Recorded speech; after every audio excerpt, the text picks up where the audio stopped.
আজকের দার্জিলিং এর এই দ্বিতীয় পর্বের দিনটা শুরু হবে একদম ফিল্মি আপ অ্যাডভেঞ্চার দিয়ে। পাহাড়ি সকালের হিমেল হাওয়া আর দার্জিলিং এর আইকনিক কেভেন্টার্সের হেভি ব্রেকফাস্ট দিয়ে শুরু করে একটা গাড়ি বুক করে রওনা দেব শহরের সেরা দর্শনীয় জায়গাগুলো এক্সপ্লোর করতে।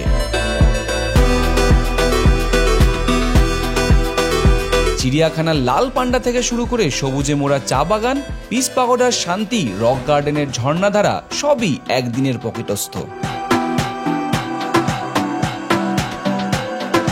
একটা গোটা দিন আপনারা দার্জিলিং এ কি কি ঘুরে দেখতে পারবেন তার ব্যাপারে সমস্ত তথ্য দেব এই ভিডিওতে। তাহলে দেরি না করে বাড়ির সবাইকে নিয়ে 32 ইঞ্চির পর্দায় ভলিউমটা বাড়িয়ে বসে পড়ুন, আর আমি শুরু করছি আজকের অ্যাকশন প্যাক জার্নি একদম হোটেল থেকে।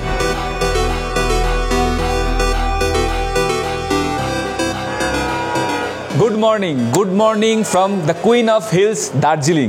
আমরা সকাল সকাল দার্জিলিং আজকে ফ্রেশ হয়ে গেছি।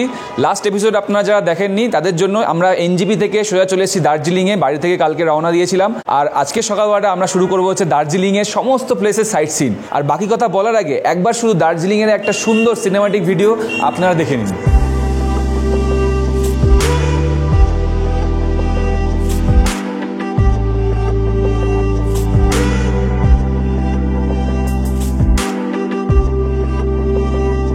তো কেমন লাগলো দার্জিলিং এর এই পাখির চোখের শট কমেন্ট করে জানাতে ভুলবেন না। এবার সোজা চলে যাবো একদম সকালে ব্রেকফাস্টের জন্য কেভেন্টার্সে। সকালে কেভেন্টার্স থেকে আমরা সকালে ব্রেকফাস্ট করব, আর ব্রেকফাস্ট কমপ্লিট করে আমরা একটা ক্যাব নিয়ে নেবো আজকের পুরো সাইট সিন কমপ্লিট করার জন্য। আর আপনারা যদি ঘুরতে চান তাহলে এইখানে দেখুন, এইটা হচ্ছে দার্জিলিং এর ক্যাবের স্ট্যান্ড বা ট্যাক্সি স্ট্যান্ড বলা হয়। এখান থেকে কিন্তু আপনারা সমস্ত রকম ক্যাব অ্যাভেলেবেল পেয়ে যাবেন পুরো দার্জিলিংয়ে ঘোরার জন্য। বাজেট আপনাদেরকে আমি আগে বলছি যে কত টাকা খরচা হবে সাইট সিন ঘোরার জন্য। এখন সময় নষ্ট না করে শুরু করছি একদম সোজা ব্রেকফাস্ট, তারপরে সাইট সিন।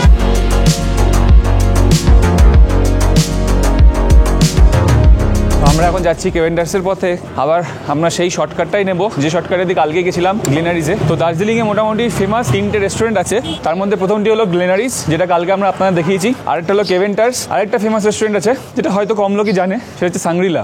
তো এই রেস্টুরেন্টগুলোতে আপনারা দার্জিলিং আসলে অবশ্যই একবার করে খাওয়ার জন্য ট্রাই করবেন। অনেক রকম স্পেশাল খাবার আছে সাংগ্রিলাতে, যার মধ্যে আমি একবার খেয়েছিলাম হচ্ছে থুপকা, খুব ভালো লাগছিল খেতে। আর কেভেন্টার্সের ব্রেকফাস্ট আর গ্লেনারিজের ব্রেকফাস্ট, ইভিনিং স্ন্যাক্সও অনেক কিছু খেতে পারেন। তো ওই দিকটাতে পড়ছে হচ্ছে গ্লেনারিজ। গ্লেনারিজ থেকে আপনাকে মাল রোডের দিকে যেতে হবে না, মাল রোডের উল্টো দিকে আপনাকে আসতে হবে। এসে এই দিকে যে ক্রসিংটা আছে, এই ক্রসিং এর মুখে হচ্ছে এই যে কেভেন্টার্স। কেভেন্টার্সে কিন্তু এখন বিশাল লাইন রয়েছে, এই যে বিশাল আমাদের লাইনের জন্য দাঁড়িয়ে আছে। আপনারা যখন ঘুরতে আসবেন দার্জিলিংয়ে অবশ্যই কিন্তু কেভেন্টার্সে একবার হলো ব্রেকফাস্ট করবেন। আমি একবার ব্রেকফাস্ট করেছিলাম, তো আমার কাছে সেই এক্সপিরিয়েন্সটা আছে। একদম এই যে রুফটপটা দেখতে পাচ্ছেন কেভেন্টার্সের, এই রুফটপে বসে কিন্তু আপনারা ব্রেকফাস্টটা কমপ্লিট করতে পারবেন। খুব সুন্দর ভিউ থাকবে, ওদিকে পাহাড়টা দেখা যাচ্ছে, মেঘ নেমে যাচ্ছে, খুব সুন্দর সিনিক বিউটির সাথে আপনারা কিন্তু ব্রেকফাস্টটাকে এনজয় করতে পারবেন।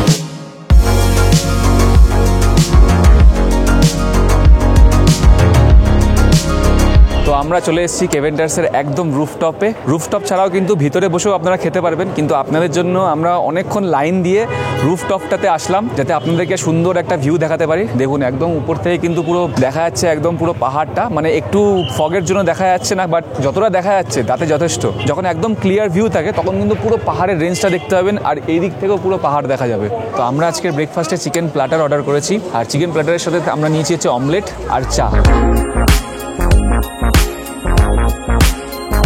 তো আমাদের খাবার চিকেন প্ল্যাটার চলে এসেছে। এই হচ্ছে সেই প্ল্যাটার যেটা আপনারা দেখতে পাচ্ছেন। আমি একটু সামনে থেকে দেখাচ্ছি। এটা কিন্তু কেভেন্টার্সের স্পেশাল, এটাই খাবেন কেভেন্টার্সে আসলে। নর্মাল স্যান্ডউইচ, বাটার টোস্ট সব জায়গায় পাবেন, কিন্তু এগুলো সব জায়গায় পাবেন না। আর এই কেভেন্টার্স কিন্তু দার্জিলিংয়ে একমাত্র ওয়ান অ্যান্ড অনলি আছে, কোনো ব্রাঞ্চ নেই। তো আমাদের খাবারে রয়েছে হচ্ছে সসেজ, সালামি, এটা হচ্ছে মিট লোফ, আর সঙ্গে 2 ডিমের পোচ, আর তার সাথে আমাদের চা। এই পুরো প্লেটটা, এই প্লেটটার দাম হচ্ছে 200 টাকা। এই প্লেটটাকে বলে হচ্ছে চিকেন কোল্ড প্ল্যাটার। আর তার সাথে অমলেট নিয়েছি, অমলেটটার দাম হচ্ছে 80 টাকা। আর তার সাথে আমরা নিয়েছি হচ্ছে এই চা, 80 টাকা। এটা কিন্তু দার্জিলিং টি, কাপে ঢেলে এই ছাঁকনিতে ছেঁকে খেতে হবে। তো খাওয়া দাওয়াটা শুরু করি, কমপ্লিট করে তারপরে আমরা বেরিয়ে যাবো এখান থেকে সাইট সিনের উদ্দেশ্যে।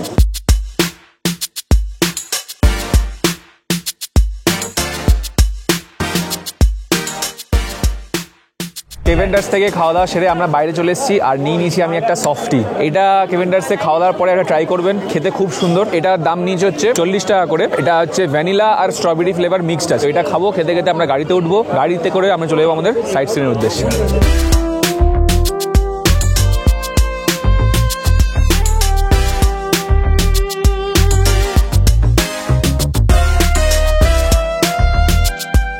তো আমরা গাড়ি নিয়ে নিয়েছি কেভেন্টার্সের সামনে যে পার্কিংটা ছিল ওই পার্কিং থেকে গাড়ি নিয়ে নিয়েছি। আপনারা এখানে 3 থেকে 3,500 টাকায় গাড়ি পেয়ে যাবেন সমস্ত সাইট সিন ঘোরার জন্য। আজকে যে সাইট সিনগুলো আমরা ঘুরছি সেগুলো আপনারা আজকে এইভাবেই ঘুরতে পারবেন এবং 3 থেকে 3,500 টাকায় গাড়ি অ্যাভেলেবেল পেয়ে যাবেন এখান থেকে। আমরা এখন সবার প্রথমে যাচ্ছি আমাদের ফার্স্ট সাইট সিন, আমাদের দার্জিলিং জু। দার্জিলিং এর চিড়িয়াখানা কিন্তু খুবই বিখ্যাত, কারণ এখানে আছে সবচেয়ে স্পেশাল একটা প্রাণী যার নাম হচ্ছে রেড পান্ডা।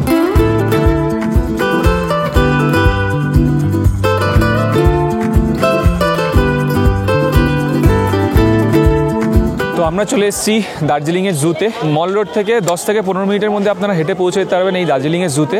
গাড়িতে করে আমরা আজকে সমস্ত সাইট সিন জায়গাগুলো ঘুরবো, রক গার্ডেনও যাবো। আমার পিছনে যারা দেখতে পাচ্ছেন এটা হচ্ছে দার্জিলিং এর জু। আমরা পেয়ে গেছি টিকিট, 3 জনের জন্য 3টে টিকিট কেটে নিয়েছি। 110 টাকা পার হেড টিকিটের প্রাইস। টিকিটের প্রাইস কিন্তু একটু বেশি আছে, আগে এতটা বেশি ছিল না। আর ক্যামেরার জন্য এক্সট্রা 10 টাকা আমি নিয়েছি, আমার জন্য 10 টাকা এক্সট্রা, সৌরজিতের জন্য এক্সট্রা 10 টাকা নিয়েছি। তো আমরা টিকিটটা নিয়ে এখন সোজা ভিতরে চলে যাবো, আর ভিতরে গিয়ে দেখবো এই দার্জিলিং এর স্পেশাল, জু এর স্পেশাল রেড পান্ডা।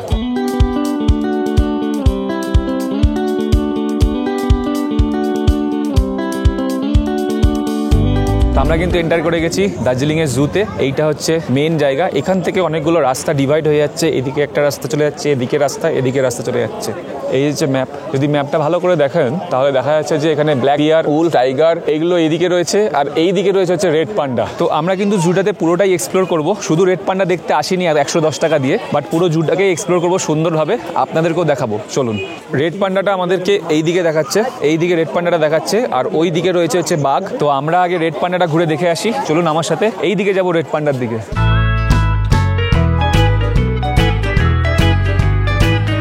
আমরা ওইখান থেকে হাঁটতে হাঁটতে আসলাম, চলে এসেছি আমাদের ফার্স্ট রেড পান্ডা দেখতে। আপনারা কতটা রেড পান্ডা দেখতে পাচ্ছেন জানি না, এই দেখুন রেড পান্ডা ঘুমাচ্ছে। এই রেড পান্ডা কিন্তু শীতপ্রধান দেশেই থাকে, আর এরা কিন্তু একমাত্র ঠান্ডা প্রাণী। দার্জিলিং এর এই ঠান্ডা জায়গাতেই একমাত্র দেখা যায়। তো এই রেড পান্ডাগুলোকে কিন্তু আপনারা ইন্ডিয়ার ওয়ান অ্যান্ড অনলি দার্জিলিংয়েই দেখতে পারবেন, কারণ এই রেড পান্ডা ঠান্ডা প্রকৃতি ভালোবাসে। তো ইন্ডিয়াতে শুধুমাত্র এই দার্জিলিংয়েই এই রেড পান্ডাগুলো রয়েছে। মাত্র 50 থেকে 64 সেন্টিমিটার সাইজ হয় এই রেড পান্ডাগুলোর। রেড পান্ডা দেখতে দেখতে আমরা এবার চলে এসেছি পাখিরালয়।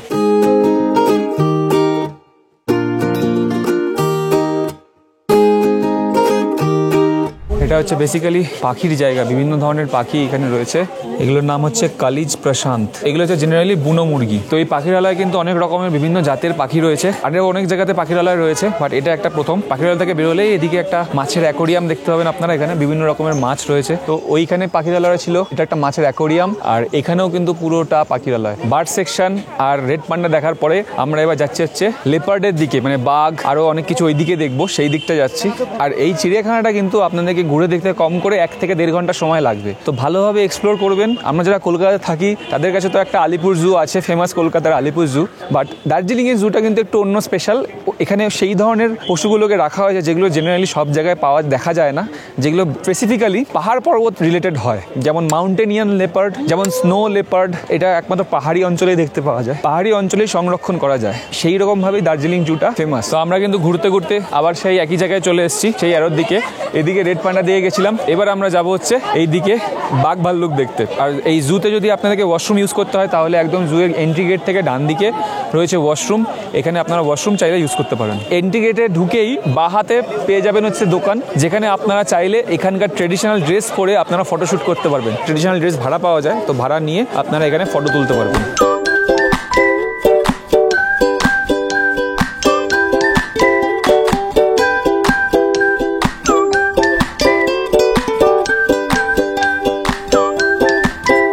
আমরা ঢুকেই সবার প্রথমে দেখতে পেলাম হচ্ছে এখানে হিমালয়ান গোড়াল, পাহাড়ি ছাগল বলে। এরকম আরো অনেক জন্তু জানোয়ার আমরা সামনে গিয়ে দেখতে পাবো, আরো সামনে যাই দেখি কি আছে। আর এটা হচ্ছে তারপরে আসলাম হিমালয়ান তাহের। আমি একটু জুম করে দেখাচ্ছি, এই দেখুন। আর এইখানে একটা বসে রয়েছে, এই যে একটা বসে রয়েছে। তো আমরা ওই দিক থেকে হাঁটতে হাঁটতে আসলাম, আর এইখানটাতে লেখা রয়েছে দেখুন HIM। এই দিকটা হচ্ছে HIM, আর এই দিকে আছে হচ্ছে স্নো লেপার্ড। HIM মানে কিন্তু হিমালয়ান মাউন্টেনিয়ার ইনস্টিটিউট। এই দিকটাতে রয়েছে সেই ইনস্টিটিউটটা, রক ক্লাইম্বিং ইনস্টিটিউট, যেখানে রক ক্লাইম্বিং শেখানো হয়। ভারত এবং বিদেশ বিভিন্ন জায়গা থেকে মানুষ এখানে শিখতে আসে। যতদূর আমি শুনেছি ছোট 28 দিনের একটা কোর্স হয়, যেটার প্রাইস 19 থেকে 20,000 টাকা মতো, এবং এখানে হোস্টেল ফ্যাসিলিটিও আছে। এইগুলো কিন্তু হোস্টেল, সেই হোস্টেল ফ্যাসিলিটিতে এখানে লোকজন থাকে, বিদেশ থেকে যারা আসে তারা থাকে এখানে থেকে রক ক্লাইম্বিং এর এক্সপিরিয়েন্স নেয় এবং সার্টিফিকেশন করে এখান থেকে। তো আমরা একবার HIM এর ওখান থেকে ঘুরে আসি। এই দিকটা হচ্ছে ইনস্টিটিউটটা। আর আমরা যারা ট্রাভেলার বা ট্যুরিস্ট যারা ঘুরতে আসেন তাদের জন্য কিন্তু এখানে রয়েছে জিপ লাইন সহ আরো ছোট ছোট অ্যাক্টিভিটি, রক ক্লাইম্বিং, এই সমস্ত অ্যাক্টিভিটিগুলো এখানে ট্যুরিস্টদের জন্য রয়েছে খোলা। তো আপনারা চাইলে এখানে এইগুলো করতে পারেন।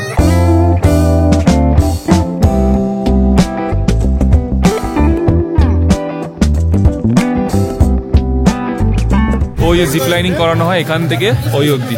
আর তার সাথে রয়েছে হচ্ছে এই রোপ লাইন, এটা এই দড়ির উপর দিয়ে হেঁটে হেঁটে যেতে হবে। ওই যে সবাই যাচ্ছে, এই যে দড়ির উপর দিয়ে হেঁটে হেঁটে যেতে হবে। তো এগুলো কিন্তু সবই ট্যুরিস্ট অ্যাক্টিভিটি। আপনারা চাইলে এখান থেকে টিকিট কাউন্টার থেকে টিকিট কাটবেন, টিকিট কেটে তারপরে এগুলোতে আপনারা এক্সপিরিয়েন্স করতে পারেন। আপনারা যদি কম্বো টিকিট কাটতে চান তাহলে এই সমস্ত অ্যাক্টিভিটি 210 টাকাতে আপনারা টিকিট কেটে সেই পুরো জিনিসটাকে একসাথে এক্সপ্লোর করতে পারেন। নাহলে ইন্ডিভিজুয়াল যেটা আপনারা করতে চান সেটার জন্য ইন্ডিভিজুয়াল টিকিট কাটতে পারেন।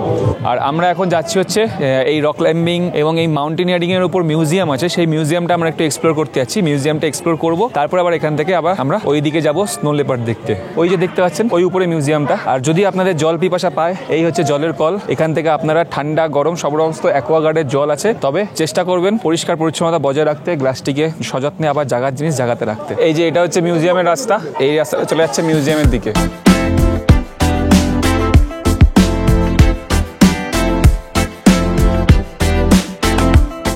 মিউজিয়ামের ভিতরে কিন্তু ক্যামেরা অ্যালাউড না, ফটোগ্রাফি অ্যালাউড না। তো আপনাদেরকে আমি বাইরে থেকে মিউজিয়ামটা দেখাবো। মিউজিয়ামের ভিতরে বেসিক্যালি এখানে মাউন্টেনিং যে অ্যাডভেঞ্চার হয় সেইখানকার সমস্ত গিয়ার, ইকুইপমেন্ট, কিভাবে মানুষজন পাহাড় চড়ে, কিভাবে ট্রেকিং করে, তার জন্য যে সমস্ত গিয়ার অ্যাক্সেসরিজ থাকে সেইগুলো ওখানে সাজানো রয়েছে। এবং সেই সময় ধরুন যত জিনিসপত্র ইউজ করা হতো পাহাড়ে অ্যাডভেঞ্চারের জন্য সেইগুলোকে এখানে মজুত করে রাখা আছে। তো এই হচ্ছে মিউজিয়ামটা। এই হচ্ছে তেনজিং নোরগের স্ট্যাচু। এটা হচ্ছে আমাদের তেনজিং নোরগে যে সর্বপ্রথম হিমালয়ে জয় করেছিল। আপনারা চাইলে ট্রেডিশনাল ড্রেস এখান থেকেও ভাড়া নিয়ে আপনারা ফটোশ্যুট করতে পারেন। আর এখানে একটা রেস্টুরেন্ট আছে, আপনারা চাইলে যদি ব্রেকফাস্ট না করে এসে থাকেন এখানে বসে আপনারা ব্রেকফাস্টও করতে পারেন। সেই ব্রেকফাস্ট করার এখানে সুব্যবস্থা আছে। আর এখান থেকে কিন্তু সুন্দর একটা সিনিক ভিউ এনজয় করা যেত, বাট কুয়াশা মেঘের জন্য কিছু সেভাবে দেখা যাচ্ছে না, পুরোটাই ঢাকা। তো এইটা হচ্ছে মিউজিয়ামের এন্ট্রি। এখন বলে দিয়েছে ফটোগ্রাফি স্ট্রিক্টলি প্রহিবিটেড। আমরা ভিতর থেকে ঘুরে আসি একবার, আর ফটোগ্রাফি ভিতরে অ্যালাউড না। তো ঘুরে এসে আপনার সাথে আবার কথা বলছি। তো আমরা মিউজিয়াম ঘুরে আসলাম, এবার আমরা যাচ্ছি হচ্ছে বাঘ, স্নো লেপার্ড দেখতে। ঢুকতেই কিন্তু আমরা দেখতে পেলাম হচ্ছে এই যে দেখুন, এটা কি চিতাবাঘ। এই হচ্ছে রয়্যাল বেঙ্গল টাইগার।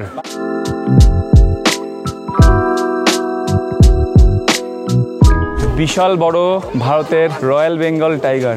কেমন লাগছে জুয়ের এক্সপিরিয়েন্স কমেন্ট করে জানাতে ভুলবেন না। আর এইটা হচ্ছে ব্ল্যাক প্যান্থার, চুপচাপ বসে রয়েছে।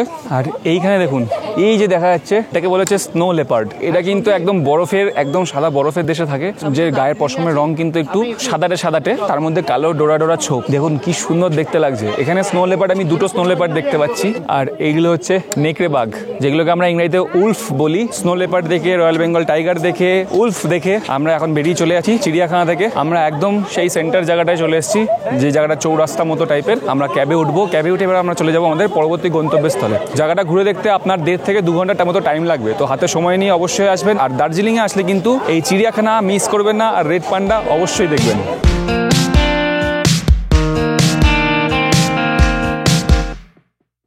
এই স্কুলটার নাম হচ্ছে সেন্ট জোসেফ স্কুল। আমাদের তেনজিং রক যাওয়ার পথে এই স্কুলটা পড়ে, যেখানে ইয়ারিয়ান সিনেমার শুটিং করা হয়েছিল। এটা হচ্ছে সেই স্কুল। শুটিংয়ে এটা কলেজ দেখানো হয়েছিল বটে, কিন্তু এটা অ্যাকচুয়ালি একটা স্কুল। তো এই স্কুলটার থেকে ঠিক সামনেই পড়ে হচ্ছে দার্জিলিংয়ের রোপওয়ে। আমি আগের বার যখন এসেছিলাম তখন দার্জিলিংয়ের রোপওয়েতে চড়েছিলাম, বাট এইবারে আমাদের রোপওয়ে চড়াটা আমাদের কপালে নেই। কারণ হচ্ছে এখন যেহেতু রোপওয়েতে অনেক ভিড় থাকে, তো তার জন্য টাইম লাগে প্রচন্ড। আর মাত্র 260 বার এই রোপওয়েটা চলে, আর তার জন্য আপনাকে অনেক সকাল সকাল আসতে হবে। সকাল 9টার মধ্যে এখানে পৌঁছে দুপুর 12টার মধ্যে টিকিট কেটে রেডি হয়ে থাকতে হয়, কারণ এখানে 4 থেকে 5 ঘন্টা লাগবে আপনার রোপওয়েতে পুরো জার্নিটা কভার করতে। তো আমরা এখন সোজা চলে এসেছি হচ্ছে তেনজিং রক ঘুরতে। তো আমরা চলে এসেছি তেনজিং রক। তো এটা হচ্ছে তেনজিং রকে যাওয়ার রাস্তা। মেইন রাস্তা থেকে একদম পাশেই এই মার্কেটটাকে ক্রস করে একটা ছোট্ট সুন্দর মার্কেট রয়েছে, অনেক কিছু কেনাকাটা করার জন্য আপনারা চাইলে নিতে পারেন এখান থেকে। তো এই তেনজিং রকটা বেসিক্যালি বিখ্যাত হচ্ছে রক ক্লাইম্বিং প্র্যাকটিসের জন্য। আর টুরিস্টরা এখানে চাইলে এখানে এসে 100 থেকে 150 টাকা দিয়ে রক ক্লাইম্বিং করতে পারেন। তো আপনাদেরকে দেখাচ্ছি, দেখুন তেনজিং রক। এখানে অনেকে এসে রক ক্লাইম্বিং করছে। এই হচ্ছে তেনজিং রক, এই যে দেখুন লেখা রয়েছে তেনজিং রক, দেখুন সবাই রক ক্লাইম্বিং করছে, এই যে দড়ি ফেলা রয়েছে।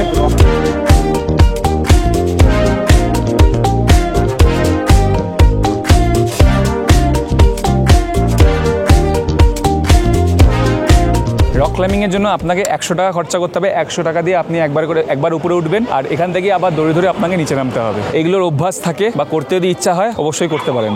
আর এই তেনজিং রকের পাশে আপনারা দেখতে পাচ্ছেন ওখানে একটা মন্দির আছে, আর ওইটা হচ্ছে গম্বু রক। ওই গম্বু রকটা বেসিক্যালি হচ্ছে রক ক্লাইম্বিংয়ের ট্রেনিং করানো হয়।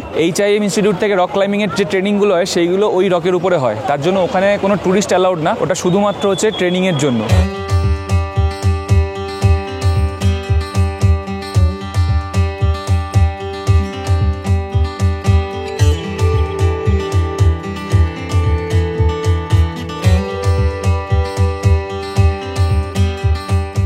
তো আমরা চলে এসেছি হ্যাপি ভ্যালি টি স্টেট। মেন রাস্তা থেকে নেমে সোজা এইদিকে যেতে হয়। এই দিকটা পুরোটা চা বাগান। ভিউটা একবার দেখুন, পুরো ভ্যালি, কত সুন্দর ভিউটা। চলুন আমরা একবার নিচ থেকে ঘুরে আসি।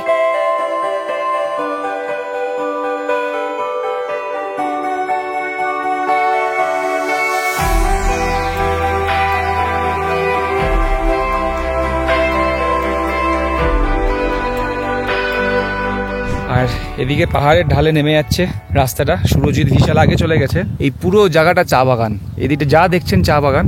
এখনো চা তোলার মরশুমও হয়নি, চায়ের পাতাগুলো তোলা হয়। এই টাইমে আসলে গাছগুলো আরো সবুজ দেখা যায়। এত সুন্দর সুন্দর ঝাউ গাছ রয়েছে এখানে, আর পুরো চা বাগান। দারুণ দারুণ লাগছে। এতটাই পাহাড়ের ঢাল, নামতে অতটা কষ্ট হয়নি, কিন্তু উঠতে গিয়ে অবস্থা খারাপ হয়ে যাচ্ছে। এখানে কিন্তু একটা চা তৈরির কারখানা আছে, আপনাদেরকে দেখাচ্ছি। দেখুন, আপনারা পাখির চোখে যেটা দেখছেন এই মাঝখানে বড় বাড়িটা, এইটা হচ্ছে একটা চা তৈরির কারখানা। চা বাগান থেকে চা ছিঁড়ে নিয়ে গিয়ে সেইখানে প্রসেস করা হয়। ওখানে প্রসেস করার পরে ওখান থেকে চাটাকে অ্যাকচুয়ালি তৈরি করা হয়, যেটা পাতা শুকিয়ে কাটিং করে, আর যে চায়ের দানা আছে সেই দানাগুলোকে কাটিং করে তারপরে চাটাকে প্রসেস করা হয়। তো এখন যেহেতু চা এখনো রেডি হয়নি, গাছের আগায় এখনো সেই কচি পাতা এবং চায়ের দানা আসেনি, তো তার জন্য কারখানাটা এখন বন্ধ। আর তার উপরে আজকে রোববার দিন কারখানাটা বন্ধ থাকে। তো তার জন্য আমরা কারখানায় ভিজিট করিনি, কিন্তু আপনারা চাইলে রোববার বাদে যে কোনো দিন এখানে এসে ওই কারখানায় ভিজিট করতে পারেন, দেখতে পারেন কিভাবে চা তৈরি হয়। এই কারখানাটার নাম হচ্ছে হ্যাপি ভ্যালি টি স্টেট। আমরা যেটা আপনাদেরকে ঘুরে দেখাচ্ছি এটা হচ্ছে বাগানটা। আরো নিচে যেতে হবে, ওই কারখানাটা দেখতে পাবেন, এবং তার জন্য আপনাকে ওইখানে ঢুকতে হবে। ঢোকার জন্য এন্ট্রি ফি 100 টাকা করে, 100 থেকে 150 টাকা এন্ট্রি ফি। একটা গাইড নিতে পারেন, গাইড নিয়ে আপনারা বুঝতে পারেন, পুরো আন্ডারস্ট্যান্ডিংটা নিতে পারবেন যে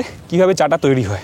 এই এলাকাটা ঘুরলাম, আপনাদেরকে দেখালাম পুরো হ্যাপি ভ্যালিটা কিরকম দেখতে। কেমন লাগলো কমেন্ট করে জানাবেন। এবার আমরা চলে যাচ্ছি আমাদের পরবর্তী সাইট সিন, জাপানিজ টেম্পল আর পিস পাগোডা দেখতে।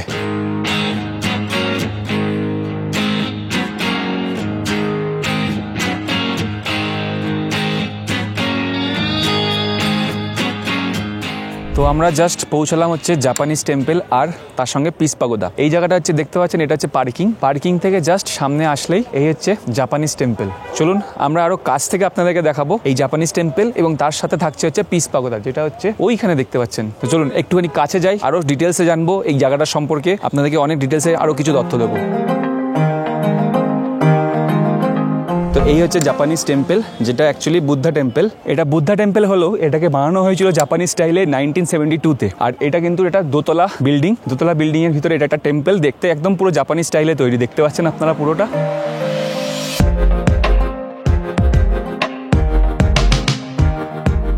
তো আমরা এখন একটু জাপানিজ টেম্পলের ভিতরে ঢুকবো। এখানে ঢুকতে গেলে কিন্তু আপনাকে জুতো বাইরে খুলে তারপরে ভিতরে ঢুকতে হবে। চলুন ভিতরটা ঘুরে আসি। ভিতরে যদি ক্যামেরা অ্যালাউড থাকে তাহলে আপনাকে দেখাচ্ছি, যদি ক্যামেরা অ্যালাউড না থাকে তাহলে আমি ভিতর থেকে ঘুরে এসে আপনাদের সাথে ইনফরমেশন শেয়ার করছি।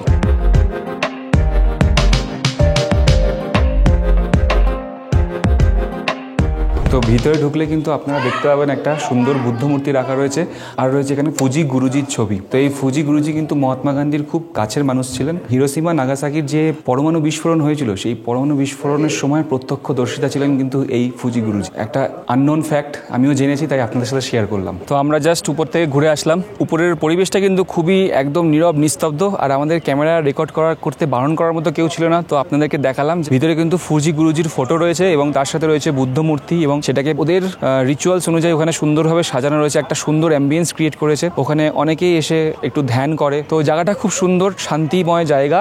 আপনারা আসবেন, এসে এই জায়গাটাকে এক্সপিরিয়েন্স করবেন। শব্দ বেশি করবেন না, তাহলে ভালো লাগবে না জায়গাটা। শান্তভাবে জায়গাটাকে এক্সপিরিয়েন্স করবেন, ভালো লাগবে। তো এই জাপানিজ টেম্পল বা বুদ্ধিস্ট টেম্পল থেকে বেরিয়ে আমরা যাবো এবার ওদিকে পিস পাগোডার দিকে।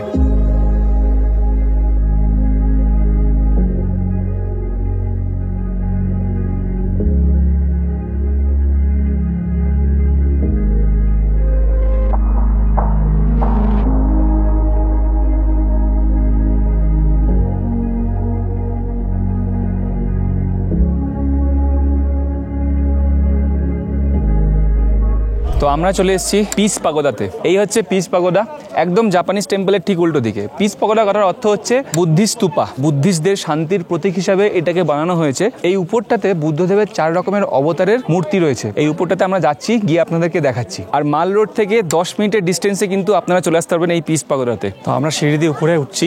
ওই দিকটা হচ্ছে জাপানিজ টেম্পল আর এইটা হচ্ছে পিস পাগোদা।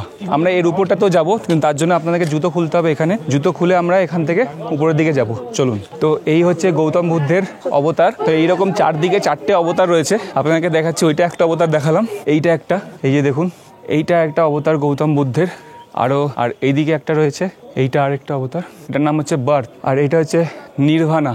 এখানে গৌতম বুদ্ধ শুয়ে আছে, তার একটা রূপ এখানে মূর্তি হিসেবে রয়েছে। আর এছাড়াও এখানে কিন্তু গৌতম বুদ্ধের বিভিন্ন সময়কার বিভিন্ন ধরনের কারুকার্য এখানে করা রয়েছে। খুব সুন্দর জায়গা। আর এই পিস পাগোদা থেকে কিন্তু আপনারা দার্জিলিংয়ের একটা সুন্দর ভিউ উপভোগ করতে পারবেন এবং এখান থেকে কাঞ্চনজঙ্ঘার ভিউ দেখতে পারবেন। এখন তো মেঘলা ওয়েদার বলে আমরা দেখতে পাচ্ছি না, বাট আকাশ যখন পরিষ্কার থাকে তখন কিন্তু এখান থেকে আপনারা কাঞ্চনজঙ্ঘাও দেখতে পাবেন। তো কেমন লাগলো আপনাদের পিস পাগোদা আর এই বুদ্ধিস্ট টেম্পল কমেন্ট করে জানাবেন। এখন আমরা চলে যাচ্ছি আবার গাড়িতে পরবর্তী সাইট সিনের উদ্দেশ্যে।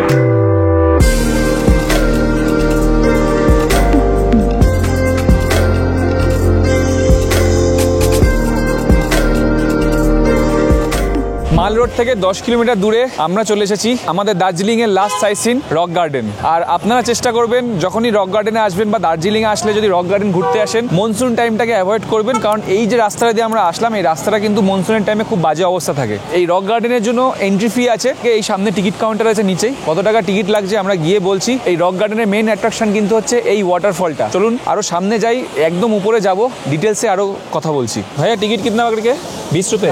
তো আমরা টিকিট কেটে নিয়েছি 20 টাকা করে রক গার্ডেনের টিকিট এন্ট্রি ফি। আর সকাল 8টা থেকে বিকেল 5:30 পর্যন্ত এই রক গার্ডেন খোলা থাকে। আপনার টিকিট কাউন্টার থেকে টিকিট কাটবেন, তারপর এখান থেকে এন্ট্রি করবেন। চলুন আমরাও এন্ট্রি করি।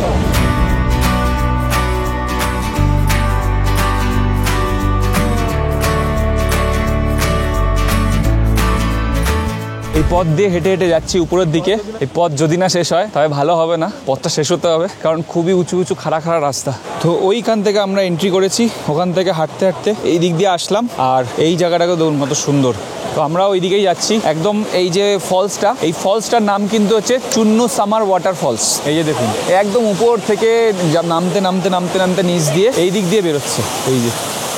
আর এই জায়গাটা সুন্দর একটা সিটিং এরিয়া, আপনারা বিকেলবেলাটায় আসলে এখানে বসে অনেকটা সময় কাটাতে পারবেন। আমরা ওই দিকটাতে যাব, কতটা উঠতে পারবো জানি না, চেষ্টা তো করবো ওইদিকে যাওয়ার, মন থেকে ইচ্ছা আছে পুরোটা ওই দিকে যাওয়ার। এখানে ট্রেডিশনাল ড্রেসেরও ব্যবস্থা আছে, এই ট্রেডিশনাল ড্রেস নিয়ে আপনারা রক গার্ডেনে ভালো ভালো ছবি তুলতে পারবেন। তো আমি চলে এসেছি প্রায় একদম উপরে। আমার উপরে খালি ওই একটাই ব্রিজ আছে, এরপরে আর কোনো ব্রিজ নেই। আর আমি কিন্তু এখন একটা ব্রিজের উপর দাঁড়িয়ে আছি, আর আমার নিচে ওই যে দূরে রক গার্ডেনের যে বসার সিটিং এরিয়াটা, ওই জায়গাটা। আর এদিকটা পুরো পাহাড়ে ঘেরা, দারুণ সুন্দর পরিবেশ, সুন্দর। দেখুন এখান থেকে জলটা পুরো নিচে নেমে ওইখানে চলে যাচ্ছে, ওই দিকে চলে যাচ্ছে।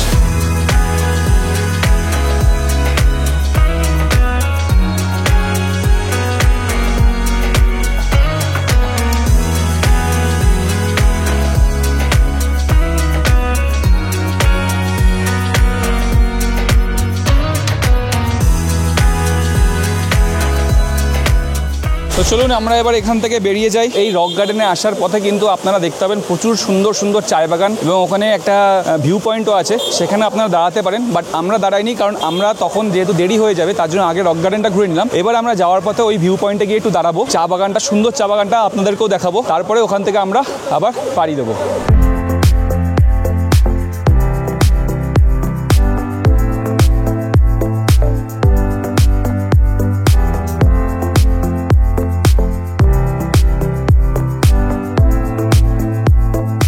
তো রক গার্ডেন থেকে রিটার্ন করার সময় আমরা চলে এসেছি একটা চা বাগানে। পুরো এরিয়াটা জুড়ে শুধু চা বাগান আর চা বাগান। আপনাদেরকে দেখাচ্ছি, দেখুন এই পুরোটা চা বাগান।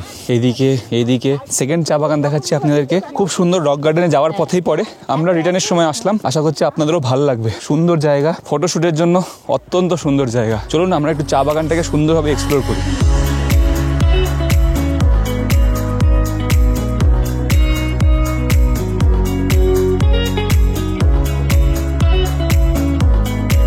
তো আমরা কিন্তু চলে এসেছি একদম চা বাগানের মধ্যে, পুরো মাঝখানে, চা বাগানের মাঝখানে দেখুন, দারুণ সুন্দর জায়গা। আর ওই উপরটাতে হচ্ছে আমাদের গাড়িটা। আমরা হ্যাপি ভ্যালিতে যখন গেছিলাম তখন কিন্তু চা বাগানের মধ্যে ঢুকিনি, কারণ ওইটা অনেকটা নিচের দিকে রাস্তা নামতে হতো, কিন্তু এটা একদম কাছে, একদম রাস্তা থেকে জাস্ট নেমেই। রক গার্ডেনে আসলে কিন্তু এই জায়গাটা মিস করবেন না। আর একদম বিকেলটায় চলে আসবেন, সুন্দর লাগবে, সুন্দর ওয়েদার, আর তার উপরে এত সুন্দর পরিবেশ, দারুণ ব্যাপার।